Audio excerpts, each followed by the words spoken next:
Away from the countryside, it's not quite as simple.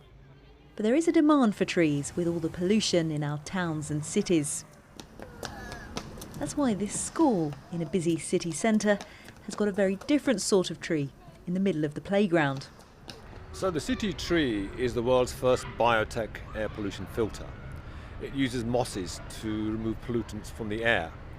Mosses don't have roots, so they take all the nutrients from the air, and what's in the air is pollution. These type of structures, I think, will become more and more prevalent in high streets and town centres. The mosses inside are sucking up carbon and other pollutants, effectively cleaning the air. Our school is located in one of the busiest areas. We have a lot of traffic and air pollution, and we just felt that it's very important for us to do something about it. We love running around it.